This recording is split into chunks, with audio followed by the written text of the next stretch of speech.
In the heart of Al-Star Kedah, on the morning of February 8, 1903, Sultan Abdul Hamid Halim Shah, the ruler of the Kedah Sultanate, awaited the arrival of his seventh son with great anticipation.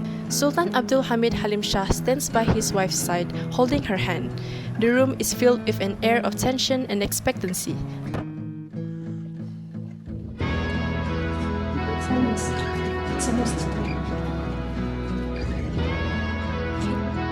In the midst of this royal household, amidst the whispers of prayers and the scent of burning incense, destiny was taking shape. For within the walls of this humble abode, the future leader of a nation was about to take his first breath. The sense intensifies as Cik Menelara's labours reaches its peak. Finally, with a cry that echoes through the room, Tunku Abdul Rahman is born. Look, my wife, all your struggle have given us this handsome prince. And so, little did they know, this newborn prince would one day shape the destiny of a nation. It has been 18 years since the birth of Tunku Abdul Rahman. A year has passed since he won the Kedah State Government Scholarship. However, the young man still seems to have no inspiration on what to further his life with.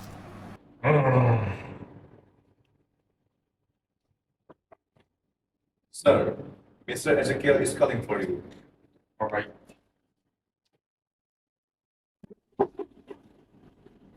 Welcome, Jack. I heard your list is rather dull this day, no? Yep. Well, Lady Luck, man has been smiling upon you. I have put you through an arrangement so that you can live the best seat at least. Really? Yeah, I could be more thankful to you, Mr. Ezekiel. I put my trust in the artisan so that he can guide you through your challenges. But be warned though, the life in London is very different. You will meet different people, different weather, and different food even. So, may God bless your journey and protect you from any harm that will come upon you. Well, thank you, Mr. Ezekiel, for this great opportunity that you're giving. After 5 years of sailing from Singapore, Tunku Abdul Rahman finally sailed home at the age of 23. Everyone has been waiting for his return. However, the regent and eldest brother Tunku Ibrahim seems unhappy with his educational decision.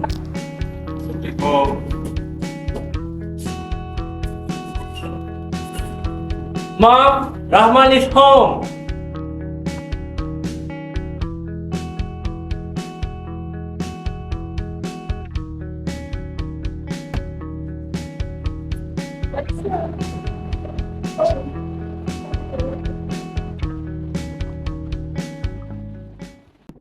What do you think?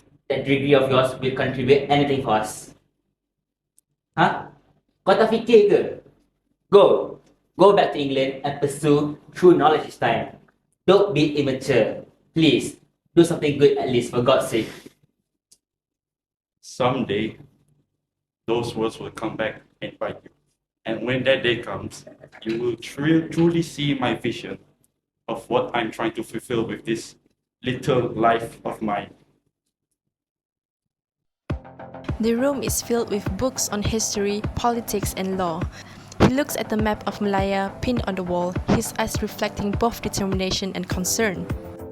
Sir, there are news from the countryside, sir. Another harsh policy has already been implemented by the British authorities. The people are furious, sir. What is it this time? The people, sir, they are struggling and further burdened by the high taxes placed by the British authorities. They are requesting for modifications, sir.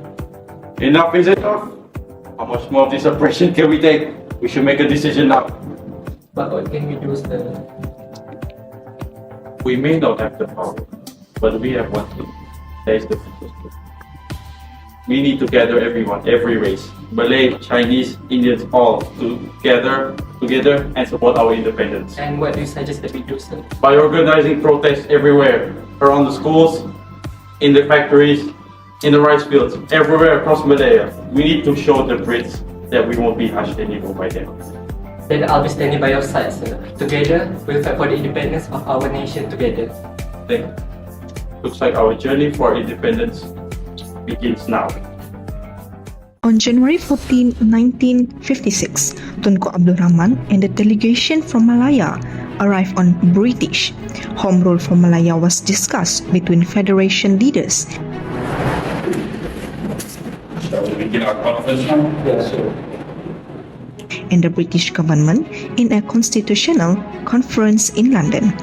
Tunku Abdul Rahman, Chief Minister of the Federation, was the head of delegation, while Britain's spokesperson was Colonial Secretary Alan Lennox Boyd.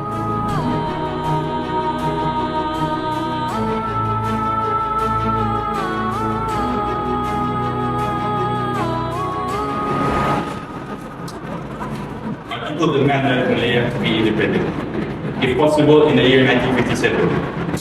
We believe that the people of the Federation are entirely capable of us to govern and rule the country on our own. And at the same time, stand out the communist terrorism, which is not only proven to be a threat to Malay's security, but also a threat to peace and stability in the future.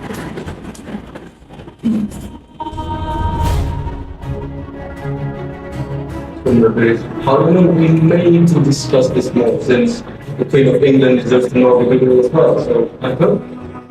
After a long series of discussions in the year 1956, from January 18 to February 6, the British Parliament members and the delegation from Malaya had come to an agreement. On February 8, 1956, Tunku and Alan Lennox Boyd signed the Independence Agreement, that is the Treaty of London, containing the Federation of Malaya Agreement. On February 20, 1956, the Malayan delegation had safely arrived in Batu Perendam Airport, Malacca. The delegation was then paraded to Padang Bandar Hilir, where Tunku Abdul Rahman declared that through the Federation of Malaya Agreement, Malaya was to be given independence on August 31st of 1957.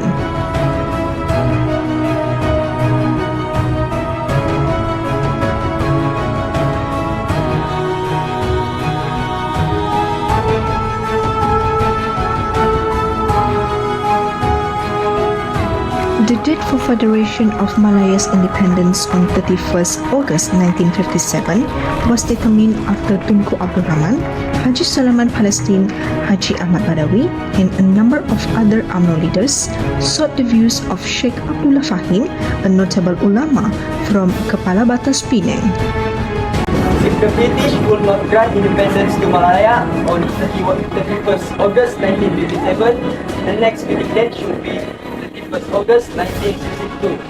In Arabic, the Saturday 31st August 1957 is Al-Khair Atada, by means good years has come to us. Following the signed agreement in London on March 8, 1956, after obtaining the blessings from the Malay Sultans, the British announced the formation of the Red Commission. The Red Commission was set to start their duties in June of 1956. Their task was to draw up a constitution for a fully self-governing and independent Malaya. The commission was led by Lord Reid and aided by constitutional experts from fellow Commonwealth countries, Sir Ivor Jennings from the United Kingdom, Sir William McKell from Australia, Hakim bin Malik from India, and Sheikh Hakim Halim bin Abdul Hamid from Pakistan.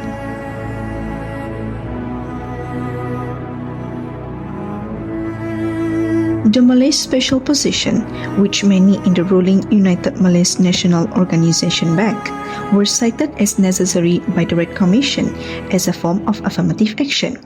Abid Tunku Abdul Rahman and the Malay rulers had asked the Red Commission to ensure that in an independent Malaya, all nationals should be accorded equal rights. The controversial measures were included as Articles 3, 152 and 153 of the Constitution. On the basis of their recommendation, the new federal constitution was passed by the Parliament of the United Kingdom in June 1957.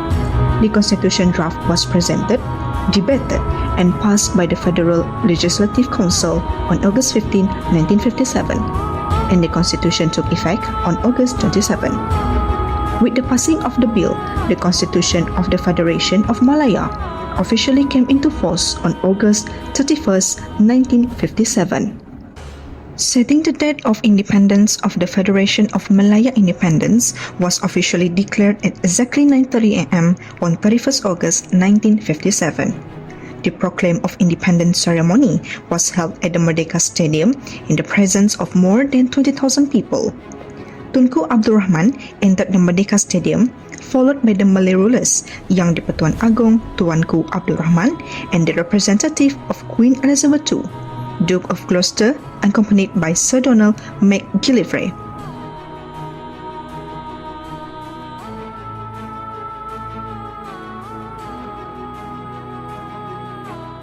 Tunku Abdul Rahman enters the stadium and goes up the stage, and he is followed by Yang di-Pertuan Agong. The Duke of Gloucester, accompanied by Sir Donald McGillivray, enters the stadium and ascends to the stage. As they stand in line with two others, the Duke steps forward and delivers a speech.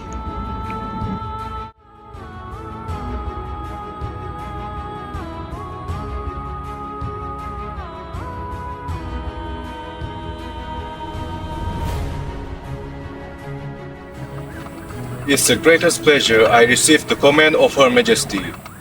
It is my duty and pleasure now to hand over to the Prime Minister as the representative of the people of Malaya, the instrument of independence of the Federation of Malaya, marking the end of the British Protectorate over Malaya.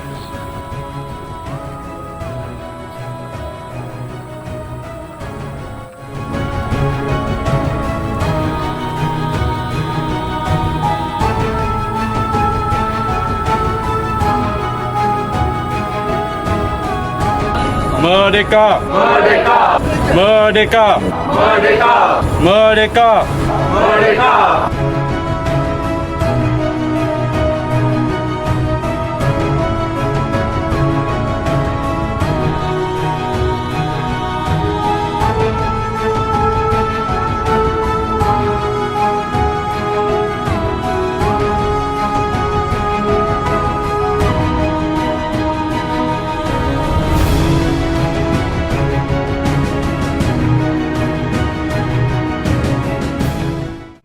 This ceremony was followed by the calling of Azan by Ustad Hasan Azhari.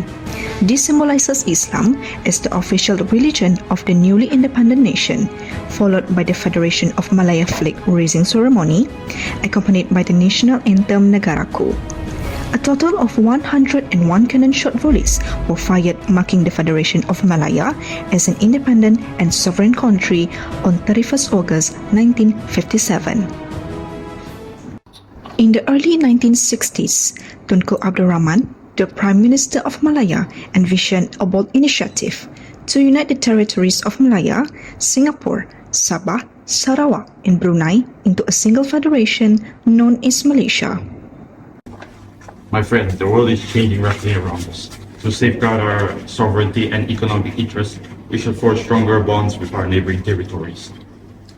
But Tunku, each territory has its own unique identity and aspiration. Is unity truly feasible? Diversity should be our strength, not our weakness. Together, we can create a formidable union that respects our differences while at the same time advancing our common interests. Following Malaya's independence in 1957, Tunku recognized the importance of regional cooperation and collective security in Southeast Asia, which was then grappling with the challenges of post-colonial nation building. The Union Jack was lowered for the last time in Sabah and Sarawak on the eve of Malaysia's birth. It was a poignant epilogue to the British rule in the Borneo land, marking the end of colonialism. Now, in the name of Allah, the Compassionate, the Merciful, I, Tunku Abdul Rahman Putra Al-Hajj Ibn Al-Marhum Sultan Abdul Hamid Halim Shah, Prime Minister of Malaysia, with the concurrence and approval of His Majesty Yang di-Pertuan Agong of the Federation of Malaya, His Excellency Yang di-Pertuan Negara of Singapore, His Excellency Yang di-Pertuan Negara of Sabah, and His Excellency the Governor of Sarawak, do hereby declare and proclaim on behalf of the people of Malaysia that as from the 16th day of September in the year of 1963, corresponding to the 28th day of Rabiul Akhir in the year of Hijrah 1383, that Malaysia shall, by the grace of Allah, the Lord of the universe, forever be an independent and sovereign democratic state founded upon liberty and justice, ever seeking to defend and uphold the peace and harmony among its people and to perpetuate peace among nations. Merdeka! To the noble national anthem, Negaraku, the flag of Malaysia was hoisted for the first time for all to see, a symbol of unity of the people and a sign of sovereignty of the fledgling nation. In Jesselton, Datuk Donald Stevens was sworn in as Chief Minister and Datuk Mustafa bin Datu Harun was sworn in as the Yang Dipertua Negeri Sabah. They took the oath to uphold the Sabah Constitution and to serve the people of Sabah. The Chief Minister then proclaimed Sabah's attainment of independence in Malaysia. In Kuching, the new governor, Datuk Abang Haji Openg bin Abang Sabi, took the oath to serve the Sarawakians in the interests of the nation and according to the principle of democracy. The Chief Minister, Encik Stephen Kalongingkan, then read the proclamation of independence to the people of Sarawak, declaring their freedom from colonialism. Good morning, gentlemen. Today, we are here to discuss about the situation of Singapore in Malaysia. So, go.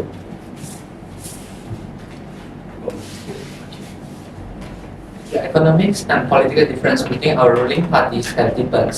It seems like we cannot find common grounds. Indeed, the tensions have escalated to a point where it's affecting the peace and stability of our nation.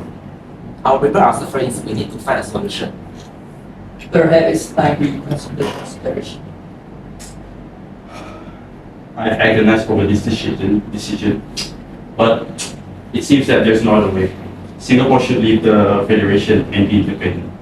I'm sorry, it's the best for both of us. For the sake of our peace and peoples, we agree. And so, on August 9, 1965, Singapore officially became an independent and sovereign nation. The separation marked the end of a chapter in history, but also the beginning of a new era of opportunity and growth for the Lion City.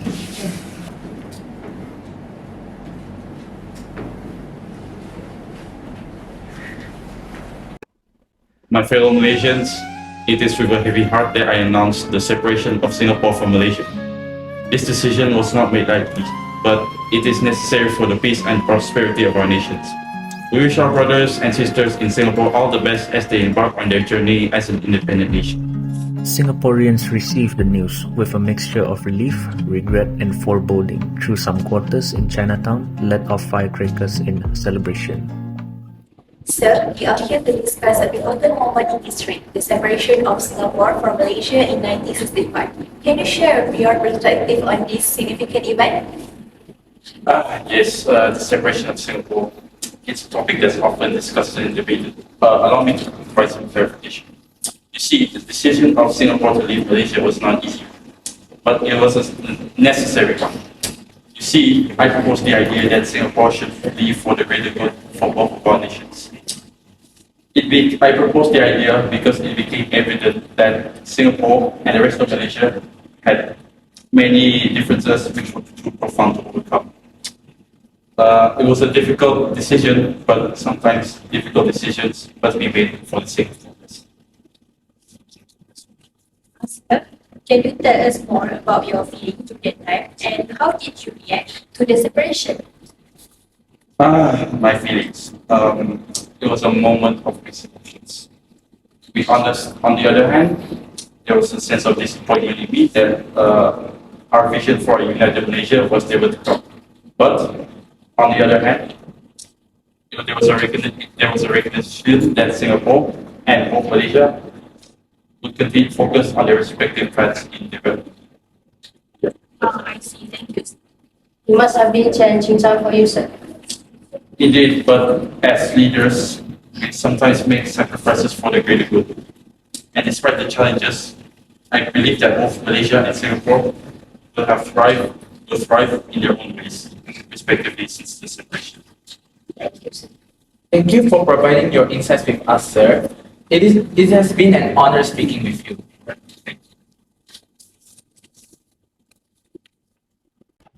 The years following Malaysia's independence were turbulent. Even so, Tunku Abdul Rahman, the country's first Prime Minister, navigated the challenges of nation building with courage and determination. Though his legacy is often associated with leading Malaya to independence, his achievements as Prime Minister extended far beyond that pivotal movement in history.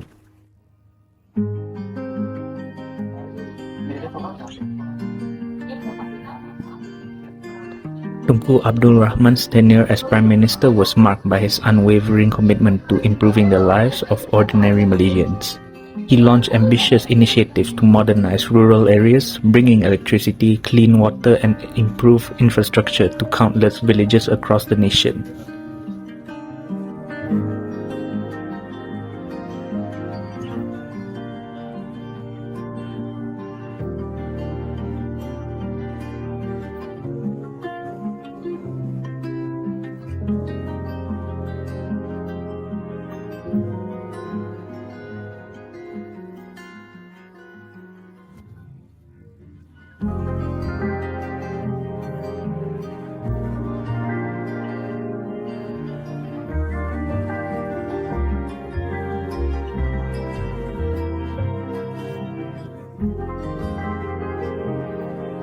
Under Tunku Abdul Rahman's rule, the government implemented comprehensive economic policies aimed at fostering growth and prosperity.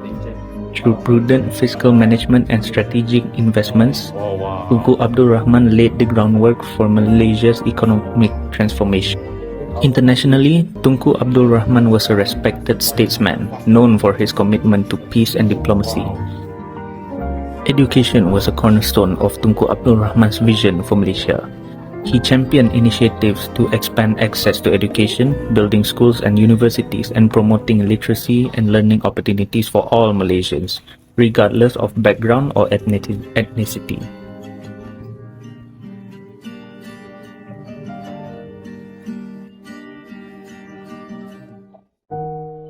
Tunku Abdul Rahman lies in a hospital bed surrounded by loved ones and medical staff. He appears frail but dignified, his eyes closed as he breathes shallowly. I have bad news. His condition is deteriorating. He may not have much time left. My beloved, do not mourn for me, for I lived a full life dedicated to the service of our nation.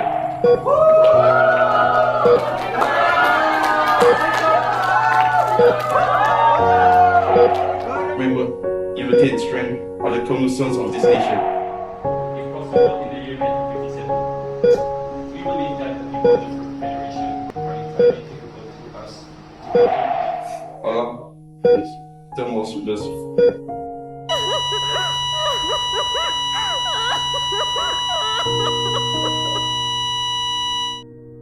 With those final words, Tunku Abdul Rahman's hand falls limp and his eyes close for the last time. The room is silent save for the sound of quiet sobs as those gathered mourn the passing of a great leader.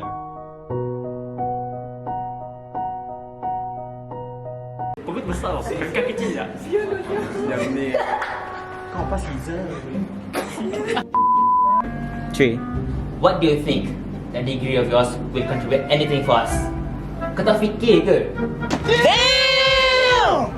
Go back to England. The people would go back to where they came from. And pursue true lunch this time. Don't do something irrational. Allah, sorry, take it. Okay, take it.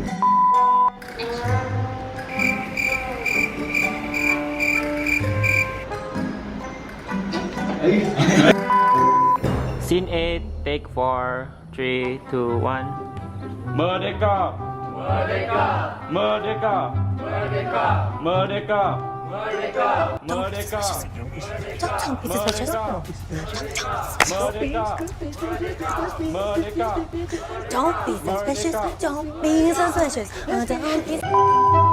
Ready. Take 1, 1, 2, action.